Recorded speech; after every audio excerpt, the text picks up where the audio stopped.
hati kalau dari sisi ilmu tasyrih atau anatomi yang bisa digoreng itu ya hati apa? Hati berdusta, hati ayam. Itu hati, itu namanya apa? Bukan itu. Sebetulnya mah yang namanya kita merasa sedih, merasa bukan di sini, di sini. Screennya nih di sini, ya. Nah, kemudian softwarenya itu di belakang.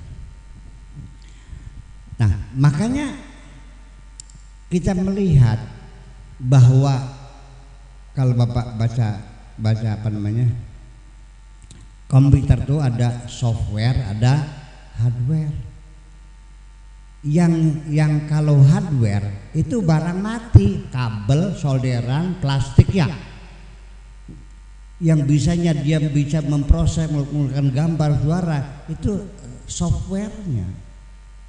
Nah, dan setelah itu kita ada screen, ya screen itu. Nah, screen itu di sini letaknya. Sebetulnya mah di sini perasaannya, screennya di sini. Tetapi ya sudahlah, yang orang hatiku sakit nunjuk ke sini ya, padahal mah di sini sebenarnya. Itulah ya sudahlah. Tetapi yang jelas bahwa sebetulnya antara akal dan hati itu satu komponen yang tersambung, ya. Yang dulu orang menduga antara kolbun dan aklun itu dua organ yang terpisah. Bahkan dulu diduga komandan itu adalah hati. Jadi hati menginstruksikan kepada akal. Ternyata dalam kajian terakhir diketahui bahwa itu imbal balik. Akal bisa mengirimkan sinyal kepada hati, hati pun bisa mengirimkan sinyal kepada akal. Jadi di dalam akal ada neuroreceivernya dan juga ada neurotransmitternya. Di hati juga ada neuroreceivernya, ada neurotransmitternya. Jadi double track semuanya, jalan double semuanya. Dan juga ini tidak hanya satu jalan tuh, ada 4 jalur, masing-masing double track semuanya. Ada receiver, ada transmitter, bisa mempengaruhi. Kita menangkap ini, Allah sendiri mengatakan supaya orang-orang kafir itu tidak bisa mengerti kandungan Al-Quran. Allah mengatakan wa ja'alna ala qulubihim akinnatan an yafqahu. Allah akan menyumpal lubang-lubang yang ada di dalam hati. Akin itu jamak, berarti tidak satu kan? Jadi 4 lubang itu yang jalur penghubung itu disumpal semuanya. Akhirnya budeng, tidak paham apa-apa. 4 jalur ini, jalur pertama adalah melalui jalur transmitter, melalui jaringan saraf. Kemudian ada mikrobiologi, ada berupa tekanan gelombang tekan, dan yang keempat adalah gelombang neuromagnetik, elektromagnetik maksudnya. Gelombang elektromagnetik inilah merupakan gelombang yang terkuat di antara 4 itu. Dan ya, untuk Pak Ustadz Lili ini, kalau kita bisa menguasai, nanti kalau Anda belajar cuci otak atau sebagai apakah itu brainwashing, apakah propaganda, apa persuasi, itu adalah nanti intinya kita bermain di gelombang elektromagnetik, menghubungkan antara akal dan hati ini. Kita cuci bersih otak orang itu, dan kita bisa mensugesti juga lewat itu.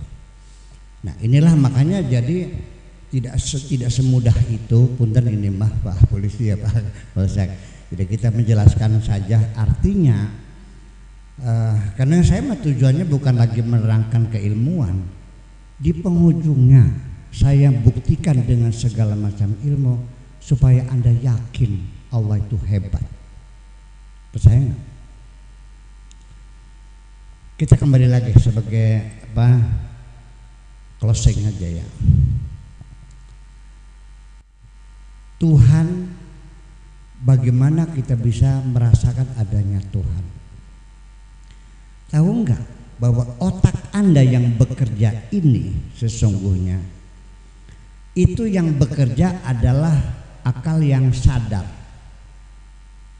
Akal sadar ini hanya merupakan 5% saja dari kerjanya akal bawah sadar, atau dalam bahasa Arabnya al-aqlu la wa'yi, akal tidak sadar. Jadi semua kerja tubuh kita ini yang mengendalikan adalah otak kita. Otak kita yang sadar yang 5% itu sedikit sekali kerjanya, hanya kepada yang kelihatan mata. Kita mau nelpon orang, Pak Guru Lili, pejet luar LILI, nomornya set. Kita mau minum, bergerak, sebatas ini. Tetapi bagaimana sel-sel yang rusak, miliaran sel dalam tubuh diganti dengan sel yang baru, otak sadar kita tidak bekerja. Yang bekerja otak bawah sadar. Siapa yang menidurkan kita? Otak bawah sadar. Siapa yang membangunkan kita? Otak bawah sadar.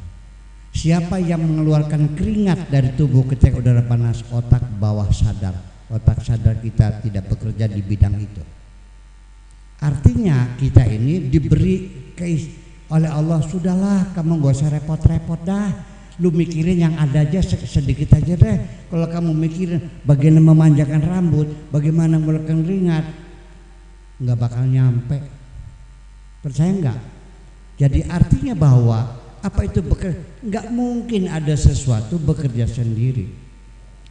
Dan cara bekerjanya otak kita, tubuh kita ini tidak mungkin akan bekerja tanpa ada sistem yang bekerja. Betul nggak?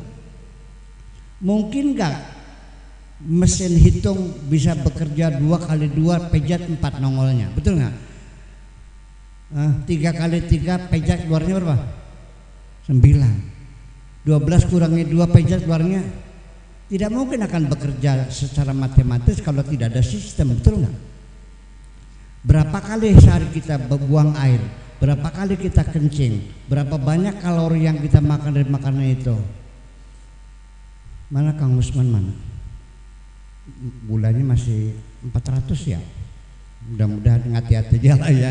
Ya awet-awet ya, insya Allah. Saya banyak teman sampai umur 80, 90 kena gula juga, sehat kok.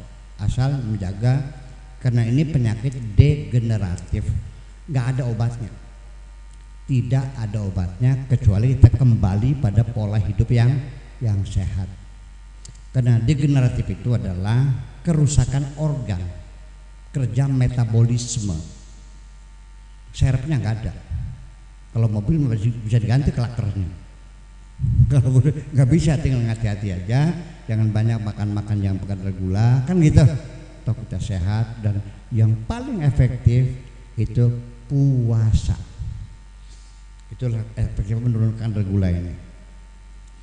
Kenapa kolesterol itu, gula itu kok selalu angkanya di tengah dalam sehat? Kalau kolesterol itu 160, 180.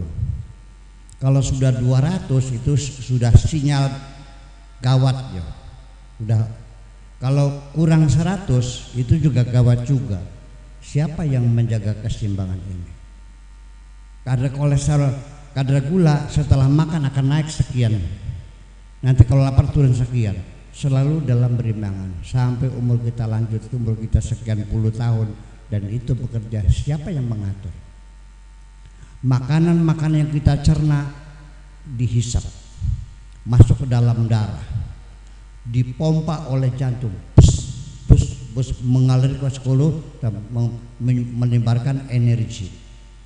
Berapa banyak kalori yang dibutuhkannya? Ini kerja mesin raksasa. Kalau pakai kabel kayak ini mesinnya 10 Jawa ini. kerja metabolisme manusia, kerja visual manusia.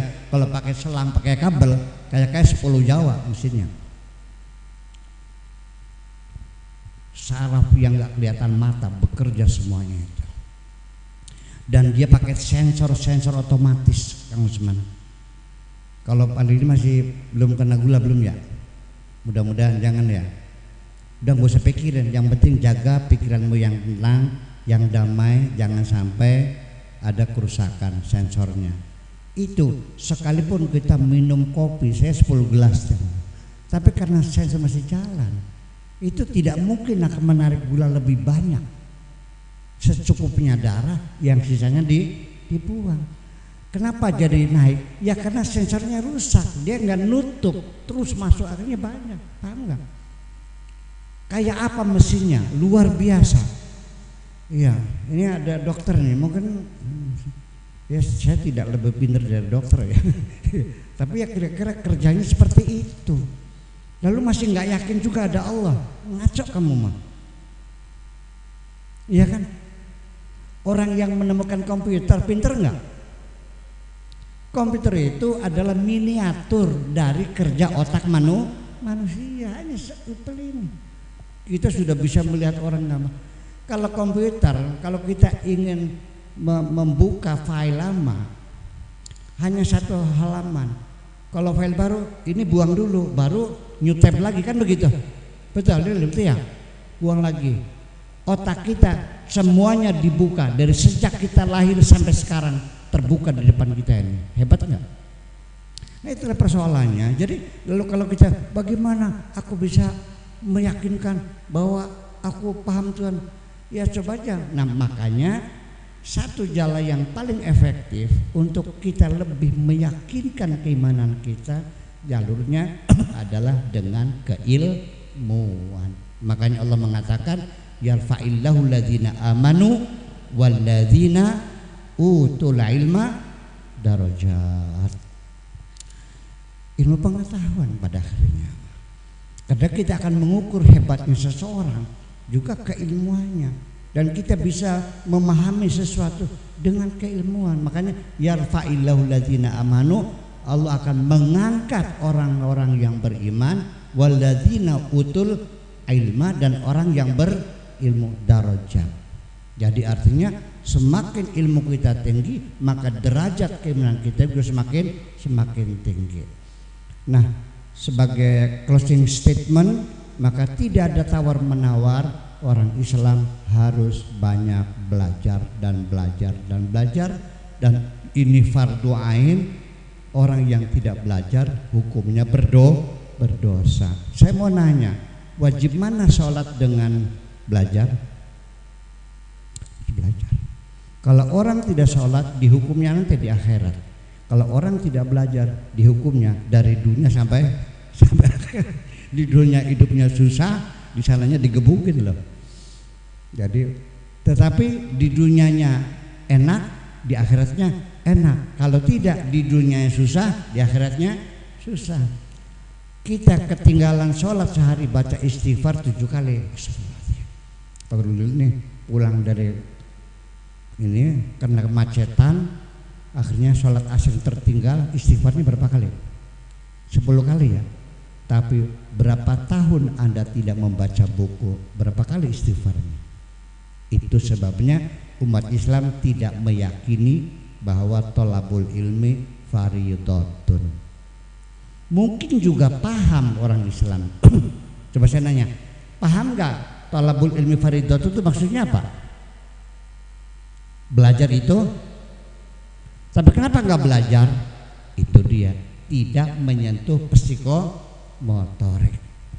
Makanya supaya anak kita rajin belajar sejak sekarang, kalau bepergian ajak anak kita mampir ke toko buku. Kalau bepergian mampir toko buku, beli majalah-majalah, komik-komik yang gambarnya bagus-bagus, kan di bawahnya ada tulisannya. Sejak kecil anak itu dibiasakan membaca dan membaca. Barang sirang anak di parut baik. Tahu parut? Yang buat apa? Santan itu kan namanya parut itu. Itulah akhirnya. Jadi Bapak sekalian, saya berharap ke depan umat Islam khususnya orang Kediri ini tolong bahwa namanya belajar mencari ilmu itu hukumnya wajib dan itu fardu ain. Bukan laki saja, perempuan juga wajib karena talabul ilmi faridatun ala kulli muslimin wa muslimatin. Orang perempuan nggak belajar dosa nggak? Laki-laki nggak belajar dosa nggak? Sama. Dan ingat, faridatun. Kenapa tidak talabul ilmi? Kenapa tidak bilang fardun? Kok faridatun? Sholat fardun, betul nggak? Asyam fardun, talabul ilmi ada bedanya nggak? Bapak-bapak sekalian, ziyadatul mabna tufidu ala ziyadatil makna. Fardun hurufnya nambah, maknanya nambah, betul nggak? Hurufnya berkurang, maknanya berkurang. Coba fardun berapa huruf? Fardun, fa, ro, dot.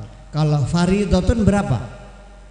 Fa, ro, ya, dot, terus 5. Berarti kalau fardun 3, kalau faridatun 5. Artinya kewajiban belajar sama dengan 5:3, artinya sangat-sangat penting sekali. Itu bedanya dan kita terlupakan.